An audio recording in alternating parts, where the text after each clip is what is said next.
My name is Alina Hart. I'm 29. And the night I finally understood how little respect can exist inside a relationship that still calls itself love. I was sitting alone in my car, staring through a restaurant window. Inside, my fiancé was laughing. Not the warm kind. Not the kind you save for someone you're excited to see. He was leaning back in a booth, one arm draped over the seat, drink in his hand, holding his phone up for the table like it was entertainment. I knew exactly what he was showing them. My text. "Where are you? This is our anniversary dinner." He was an hour and 40 minutes late. The table erupted again. Short, sharp laughs. One of his friends slapped the table. Another leaned in closer, eyes bright with that mean curiosity people get when they're watching someone else be humiliated. My chest tightened. This wasn't new. 3 years together, 1 year engaged. At some point, respect had become optional for him, something he offered only when it cost him nothing. I checked my phone again. No message, no explanation, nothing. This morning, he'd been glued to me, asking what time I'd leave work, telling me not to be late, acting like tonight mattered. But now? Now my existence was a punchline. I sat there for a few seconds longer than I should have, long enough to feel stupid, long enough to feel small. Then I opened the car door. The restaurant was warm and loud, filled with clinking glasses and overlapping conversations. For a brief moment, I envied everyone who wasn't walking toward a table where they didn't belong anymore. When my fiancé saw me, the laughter died instantly. His smile didn't vanish. It tightened. Annoyance flashed across his face before he masked it with a casual shrug. "Hey," I said, "you missed our anniversary dinner." He rolled his eyes, slow and deliberate, like he was already tired of me. "Don't be dramatic, Alina," he said. "We can eat any night." One of his friends snorted. "Damn, someone's in trouble." Another added, smirking, "Relax, she'll get over it. She always does." My fiancé leaned forward, elbows on the table, voice low and sharp, meant only for me. "Babe, you're embarrassing me," he said. "Just go home. I'll be there later." The word babe landed like an order. I didn't move. "We need to talk," I said. "Now." His jaw tightened. He exhaled through his nose, irritation clear. "Oh my God," he muttered. He stood, turning to his friends with a half smile, like he was apologizing to them. "Hold my seat." He brushed past me toward the door, not waiting to see if I followed. Outside, the air was colder. He crossed his arms, weight shifting back on his heels. Defensive, closed off. "What's your problem?" he asked. "It's not just dinner," I said. "It's our anniversary. It's you being almost 2 hours late. It's you laughing about it with your friends." He scoffed. "You're being sensitive." There it was, the same line, every time. "This is why I need space sometimes," he continued, voice hardening. "You're suffocating. You make everything into a thing." Something in me went very still. "I'm done," I said. "This relationship is over." For a split second, he froze. Then his mouth twitched, like he thought I was bluffing. "You're not serious." "I am," I said. "I'll move my stuff out this weekend." He stepped closer, not touching me, but close enough to invade my space. His shoulders squared, his eyes sharpened. "You'll regret it if you ever leave," he said quietly. Not pleading, not emotional. A threat delivered with confidence. "You have no idea what you're throwing away," he added. "No one else will put up with you like I do." My pulse thudded in my ears, but my voice stayed even. "We'll see." His brow furrowed. "What's that supposed to mean?"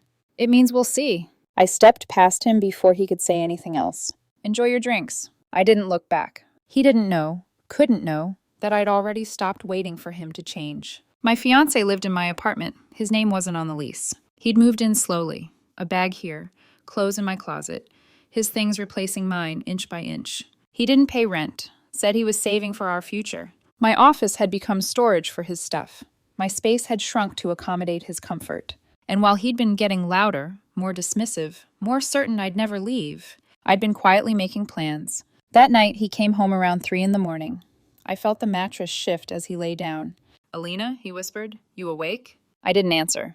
"I'm sorry about earlier," he said. "We'll talk tomorrow." I stayed still. I'd heard that apology before. Always calm, always empty. Friday morning, he acted like nothing happened. He made breakfast, hummed, kissed my cheek. "So," he said, casual, "what time's our makeup dinner tonight?" "There isn't one," I said. "We're done." He laughed, a short, dismissive sound. "Come on, don't start." "I'm packing this weekend," I said. "You should find another place." That was when the mask dropped. "You're not dumping me," he said flatly, "and I'm not leaving." He leaned closer, voice low and controlled. "Try to kick me out. I'll make your life hell." I nodded once. "Okay." That threw him off. "Okay," he repeated. I have to get to work, I said. He turned away, slammed the bedroom door hard enough to rattle the walls. I stood there for a moment, then picked up my phone and texted my brother. Tomorrow morning, 6 a.m. Truck's ready. Because he thought fear would keep me. He thought his warning would make me stay. He didn't know I'd already accepted a job in another state. Didn't know this weekend was the end. He said I'd regret leaving. He was wrong. He just didn't know it yet. People like to believe disrespect arrives loudly. Screaming matches, slammed doors, obvious betrayals. But with Damian, it didn't start that way. It crept in quietly, disguised as comfort. 3 years together, 1 year engaged. If you'd asked me early on, I would have said we were solid. Not perfect, but real. He was confident, charming in a blunt, masculine way, decisive, protective when it suited him. I mistook that for stability. The shift was gradual enough that I didn't mark a single day and think, this is when it went wrong. It was more like erosion. Damian didn't officially move in. He just stayed. A weekend bag that never left. A drawer he borrowed in my dresser. Shoes by the door that multiplied. A jacket on the back of my chair that became permanent. When I brought it up, he smiled like I was being cute. Why are you overthinking this? He said. We're getting married. That word, married, did a lot of heavy lifting. He wasn't on the lease. He didn't pay rent. He said he was saving for our future. I believed him. At first, it felt normal to adjust. Relationships are compromise, right? My office became a storage room for his boxes. Temporary, he said. My gaming console got pushed into a corner so he could set up his workstation. My closet space shrank until I was rotating clothes seasonally, like I lived in a studio. None of it was dramatic enough to fight over. And Damian was good at that. Never crossing lines loudly, just stepping over them quietly and acting surprised when I noticed. When he started showing up late, it came with excuses. Traffic, work ran long, lost track of time. When he canceled plans, it was always last minute and always followed by a casual, "You're flexible, right?" When he teased me in front of his friends, he called it joking. "You're too serious," he'd say, grinning while they laughed. "Relax, I'm kidding." If I didn't laugh along, he'd sigh. "You're exhausting when you do this." That word again, exhausting. Somehow I was always the problem, for noticing, for remembering dates, for expecting follow-through, for wanting to matter when other people were watching. The first time I tried to talk to him about respect, he didn't raise his voice. He didn't get emotional. He leaned back, arms crossed, jaw tight. "You're reading into things," he said. "You create problems where there aren't any." And because he sounded so sure, I doubted myself. I told myself this was what long-term relationships look like. Less romance, more realism. But realism shouldn't feel like shrinking. The worst part wasn't even the lateness or the jokes. It was the certainty. Damian behaved like someone who already knew the ending, like I was locked in. When I mentioned boundaries, space, time, consideration, he'd nod without committing. "Yeah, sure," he'd say, "we'll work on it." But nothing changed. I started noticing patterns. If his friends were involved, I came last. If it was between my feelings and his convenience, convenience won. If I pushed back too hard, he withdrew, cold, silent, and controlled. Not dramatic, just distant enough to punish. I didn't realize how much of myself I was adjusting until one night I stood in my own kitchen and felt like a guest. That should have scared me more than it did. What Damian didn't know, what he never bothered to ask, was that while he was getting comfortable, I was watching. Not angrily, carefully. I'd started documenting things in my head, not to use against him, but to understand whether this was fixable. I asked myself quiet questions. If nothing changed, could I live like this? If I stopped initiating, would anything remain? If I left, what would I actually be losing? Around that time, an email landed in my inbox. A recruiter, a position I'd applied for months earlier and forgotten about. Remote role, strong salary, office-based in another state with occasional visits. I didn't tell Damian, not because I was hiding, but because I already knew what he'd say. That's inconvenient. That's bad timing. Why would you even consider that? I told myself I'd bring it up after our anniversary, after our check-in dinner, after one night where he showed up on time and treated me like a priority instead of an obligation. That dinner was supposed to be my answer. I didn't go into that restaurant hoping for a miracle. I went hoping for effort, for eye contact, for accountability, for something solid enough to stand on. Instead, I got laughter, mockery, and a threat disguised as confidence. "You'll regret it if you ever leave." When he said it, I realized something with terrifying clarity. Damian didn't believe I had options. He believed endurance was the same as loyalty, and he believed fear would keep me. That night, long before the trucks arrived, long before he slammed doors and made threats. I had already crossed an invisible line. I wasn't planning revenge. I was planning relief. And once that switch flipped, there was no going back. Because erosion works both ways. And by the time Damian noticed what was happening, there wasn't much left for him to stand on. When Damian came home that night, it was close to 3 in the morning. I didn't turn toward him when the door opened. I didn't shift when the mattress dipped. I stayed still, breathing slow and even, staring into the dark like sleep had already claimed me. He stood there for a moment longer than necessary. I could feel it. The pause, the calculation.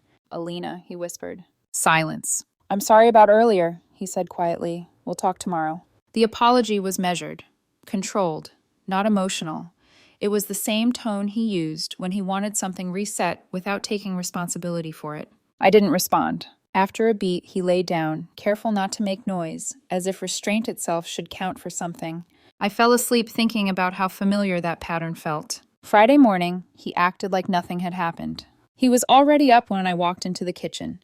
Coffee brewing, eggs in a pan, music playing low from his phone, something upbeat, something falsely normal. "Morning," he said, leaning in to kiss my cheek. I didn't flinch, but I didn't lean in either. "So," he added casually, sliding a plate toward me, "what time's our makeup dinner tonight?" There it was, the assumption. "There isn't one," I said. He froze, spatula hovering over the stove. "What?" "We're done," I said. "I meant it last night." He laughed, a short, dismissive sound, like I'd told him a bad joke. "Come on," he said. "Don't do this." "When did you apologize?" I asked. He frowned. "I just did." "No," I said, "last night." "I said sorry," he replied. "You were asleep, but still." I looked at him then, really looked. No guilt, no concern, just irritation that his reset button hadn't worked. "I'm packing this weekend," I said. "You should find somewhere else to stay." That was when his expression hardened. "You're not dumping me," he said flatly, "and I'm not leaving." There was no pleading in his voice, no desperation, just certainty. "Try to kick me out," he added. "I'll make your life hell." I nodded once. "Okay." That single word threw him. "Okay?" he repeated. "I have to get to work," I said, grabbing my keys. "We'll talk later." He didn't follow me out. He turned away instead, jaw tight, and slammed the bedroom door hard enough to rattle the frame. If Damian thought intimidation would work, he adjusted tactics fast. By Friday evening, the love bombing began. I came home to the smell of food, real food, not takeout. He'd cooked an elaborate dinner, set the table properly, even lit a candle. He'd changed too, wearing the button-down I'd bought him last year. Hairstyled, clean shave, presentation perfect. He smiled like we were rewinding time. "Thought we could have a quiet night," he said. "Just us." I didn't sit down. "Remember our trip last summer?" he continued, pulling out a chair. "We were good then. Really good." I remembered it clearly. The way he spent most of the trip glued to his phone, the complaints about the hotel, the comments about how the restaurant choices weren't his vibe. "That trip where you complained the whole time?" I asked. He waved it off. "I get cranky when I travel, you know that." Then, softer. "But the good parts mattered. They still do." He reached for my arm. I stepped back. "I'm tired," I said. "I'm going to bed." He checked the time. "It's 9. Long day tomorrow." He followed me down the hallway. "You're really going to throw away 3 years over one dinner?" he asked. "It's not one dinner," I said. "It's a pattern." He stopped in the doorway. "You'll never find someone like me." I met his eyes. "That's the point." He slept on the couch that night. Not because he was hurt, because withholding himself was his version of punishment. It made things easier. Saturday morning, 6 a.m., my phone buzzed. Outside. I was already dressed. My brother's truck pulled up, headlights cutting through the early morning dark. 2 of his friends climbed out. All business. No questions. Everything important had already been packed during the week. Clothes, electronics, documents, loaded into my car. Now came the rest. The furniture that had been mine before Damian slowly replaced it with his preferences. My desk, my shelves, my gaming setup he'd pushed aside. We worked fast, quiet, efficient. At 7:30, Damian stumbled out of the bedroom in sweatpants, confusion written all over his face. "What the hell is going on?" he demanded.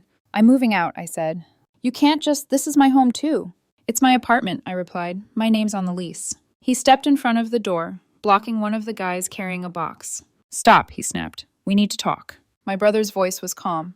"Sir, please move." "Don't sir me," Damian said sharply. Then, turning to me, "Alina, tell them to stop." "We're almost done," I said.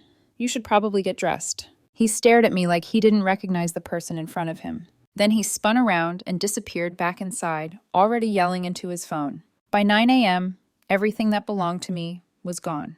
The apartment looked wrong without it, like a set missing half its props. Damian stood there, dressed now, hands on his hips. "Where are you even going?" he demanded. "You can't afford another place. You need me." I looked at him. "I got a new job," I said. "Different state. I start Monday." His jaw dropped. "When were you going to tell me?" "I wasn't," I said. "We're broken up." He scoffed. "You planned this behind my back." I handed him an envelope. "Lease ends in 2 months," I said. "Landlord's number is in there if you want to take it over." He stared at it like it was an insult. "This is insane," he said. "When this job falls apart, when you're alone, don't come crying to me." "I won't." And with that, I walked out. He thought he'd scared me into staying. He didn't realize the decision had already been made. The drive out of the city felt unreal. No shouting, no dramatic goodbye, no desperate chase. Just distance stretching out in front of me. Somewhere after the state line, my shoulders finally relaxed. Not because I'd won anything, but because the tension I'd been carrying had nowhere left to live. Monday came quickly. The new job was everything Damian used to dismiss as not that important. Clear expectations, direct communication, people who showed up when they said they would.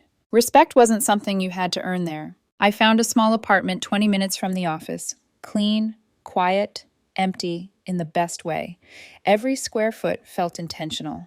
The first night, I sat on the floor eating takeout, listening to the hum of the refrigerator. No raised voices, no slammed doors, no bracing for disappointment. Peace wasn't loud. It was steady. That peace lasted 4 days. On Friday morning, Damian found my LinkedIn. The first message was neutral. Careful. Hope you're settling in. Been thinking about everything. I didn't reply. 2 days later. We should talk. Ending things like this wasn't fair. Still nothing. By midweek, the tone shifted. Ignoring me doesn't make you strong. It just proves you don't care. I blocked him. Another account appeared. Blocked again. Then he called my mother. She rang me that evening, voice tense. "Alina," she said, "what happened between you and Damian?" "I ended the relationship," I replied evenly. "He says you left him when he needed you," she said, "that you chose work over him." I closed my eyes for a moment. "He chose not to work," I said. "That wasn't my decision." "He's struggling," she insisted. "He doesn't have a place lined up." "He lived in my apartment rent-free," I said. "That wasn't temporary hardship, that was entitlement."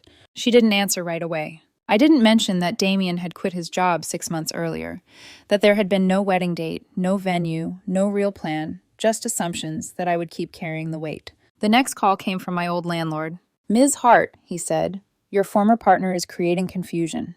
My stomach tightened. "How so?" "He's telling people you still live there," the landlord explained. "He ordered food under your name. When the delivery driver asked for you, he claimed you were unavailable." That wasn't careless. That was calculated. "If it happens again," the landlord added, "we'll need to involve authorities." I thanked him and hung up, already logging into my accounts. That night, purchase alerts hit my phone one after another. Amazon. Multiple items. High totals. I opened the app. $300 in pending orders. Clothes, shoes, electronics.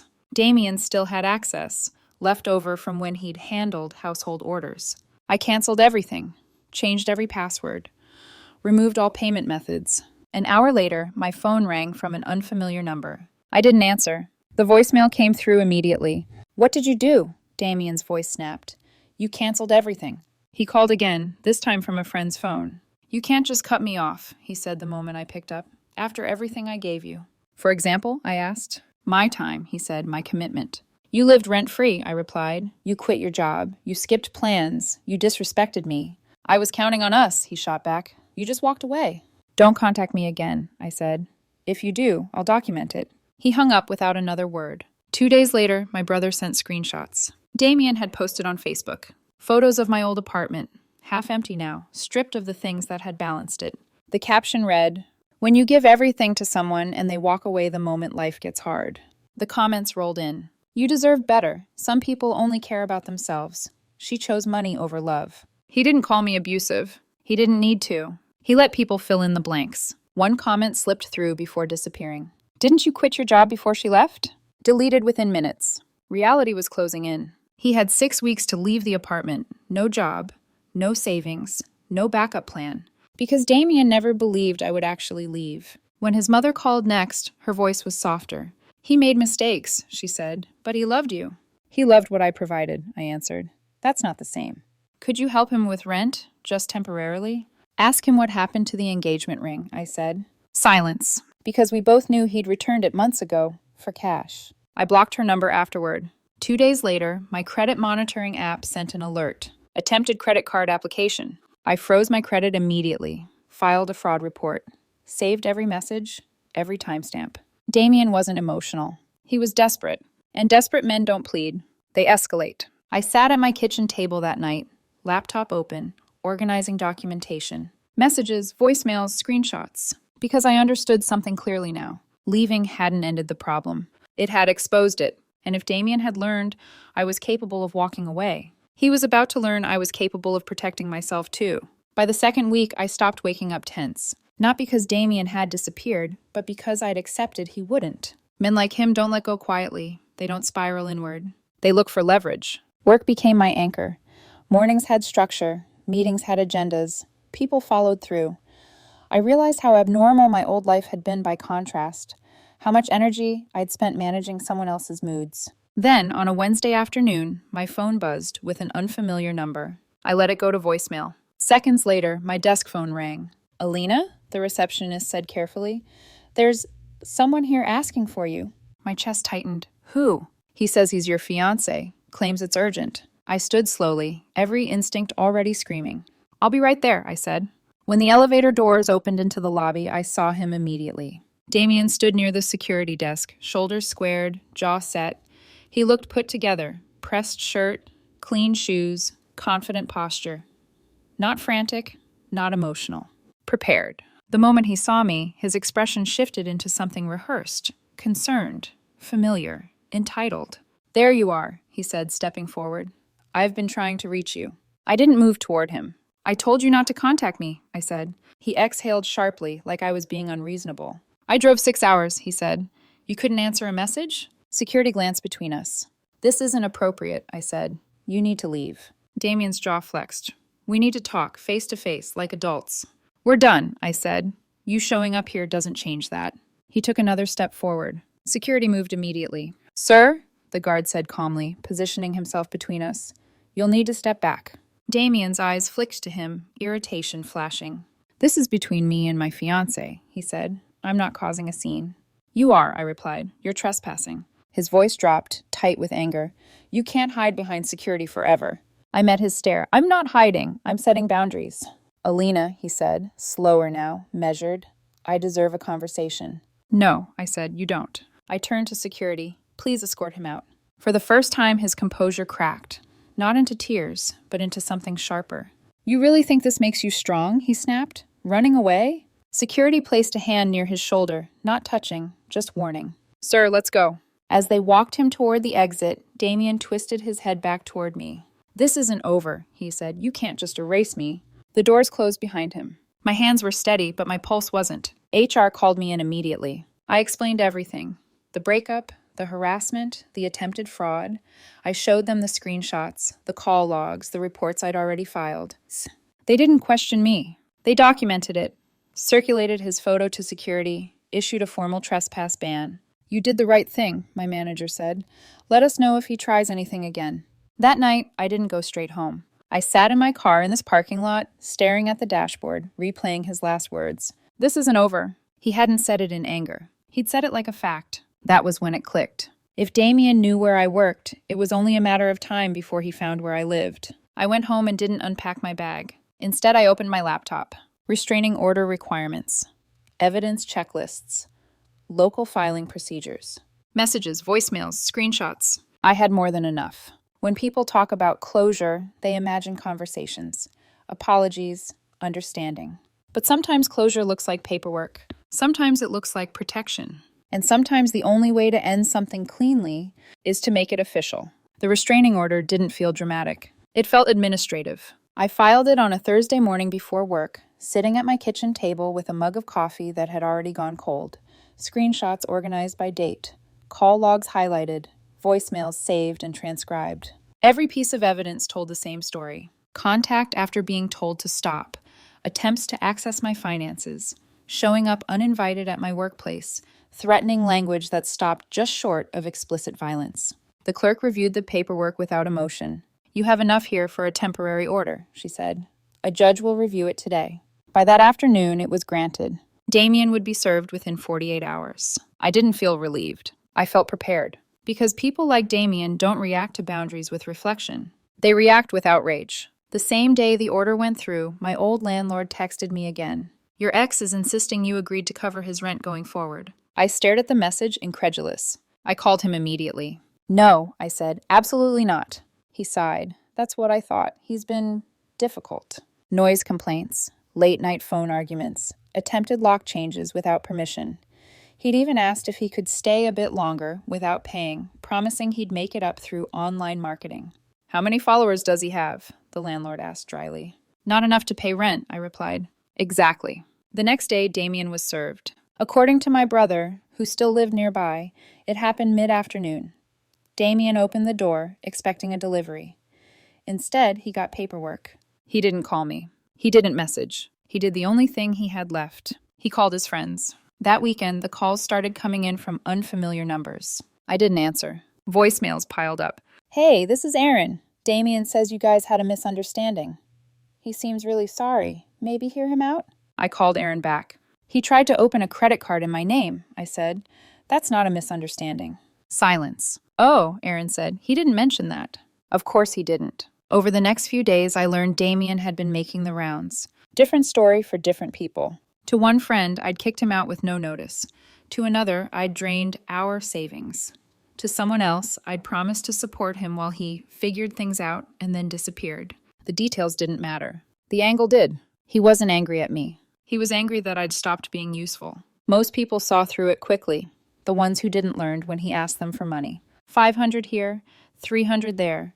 Always urgent, always temporary, always unpaid.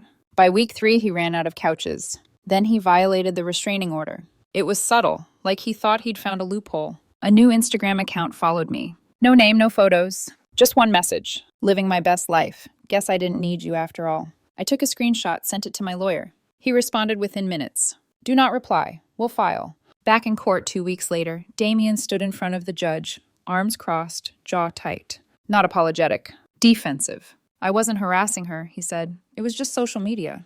"You contacted her directly," the judge replied. "That violates the order."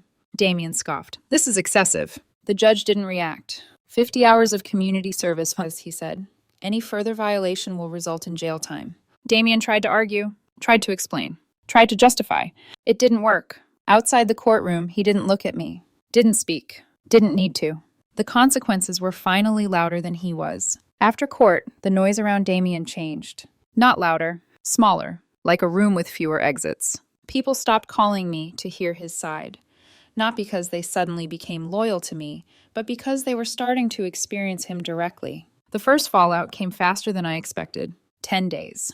That was how long his closest friend lasted. I found out through a text that came late one night. "I owe you an apology. I get it now." It was from Jade, the same friend who'd laughed at the restaurant, who'd told him I'd get over it. I didn't respond right away. She kept typing. "He said he just needed somewhere temporary. He said you blindsided him. He didn't say any of this. Apparently, temporary meant moving in like he owned the place. He ate food without replacing it, used people's things without asking, stayed up late pacing on calls, voice low and angry.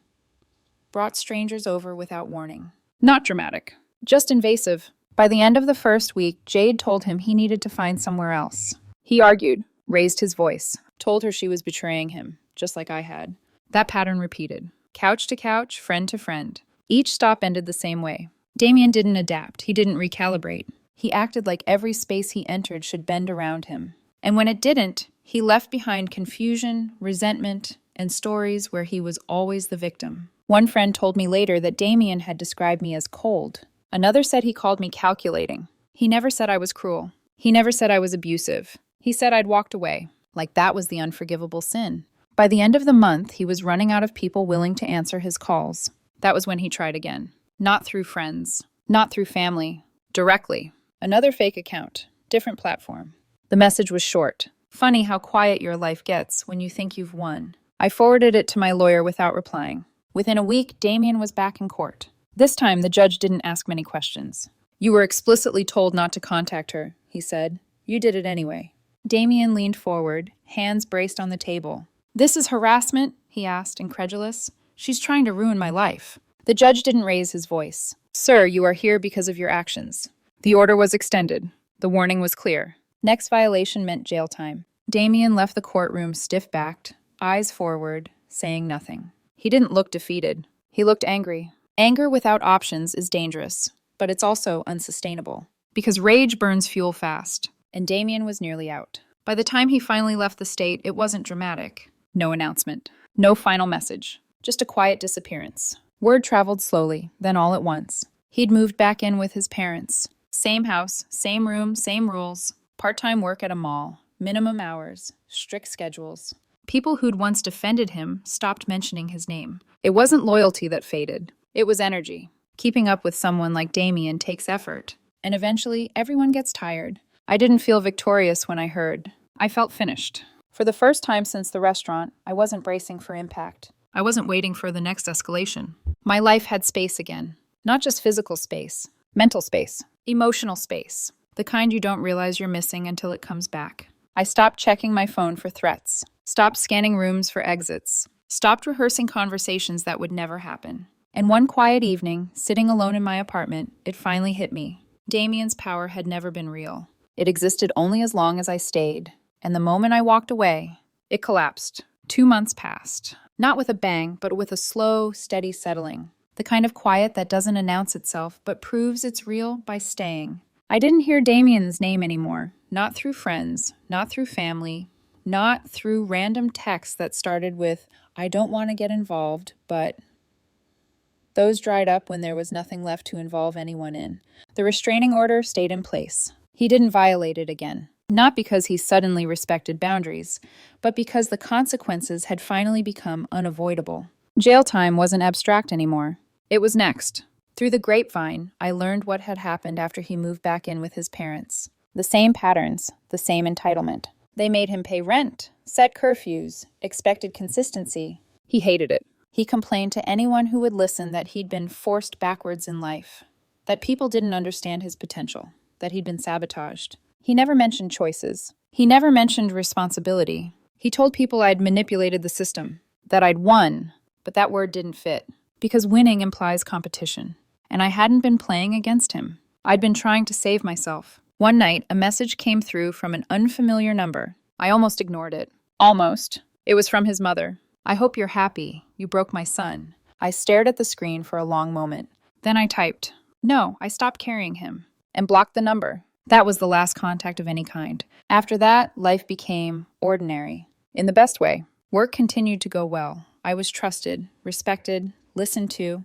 My ideas weren't dismissed or mocked or minimized. I made friends who didn't test my boundaries to see how flexible they were. I started dating again. Not seriously at first.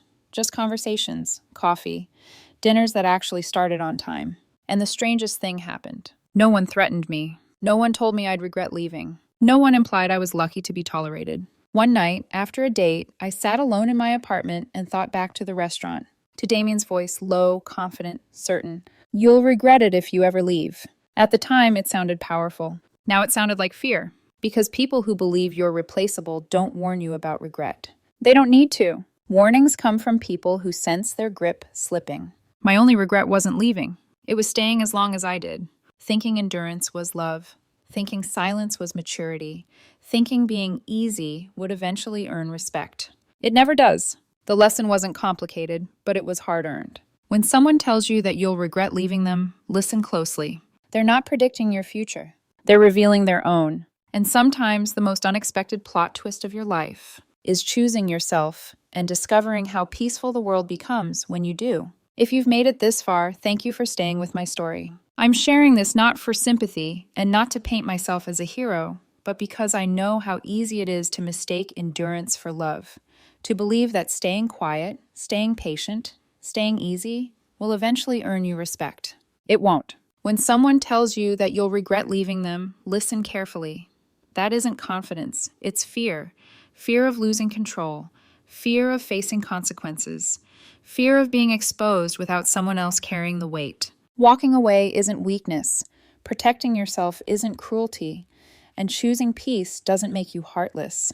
If you're in a situation that feels familiar, where your boundaries are ignored, your presence is optional, and your worth is constantly questioned, know this. You're allowed to leave. You're allowed to choose yourself, and you're allowed to build a life that feels calm instead of chaotic.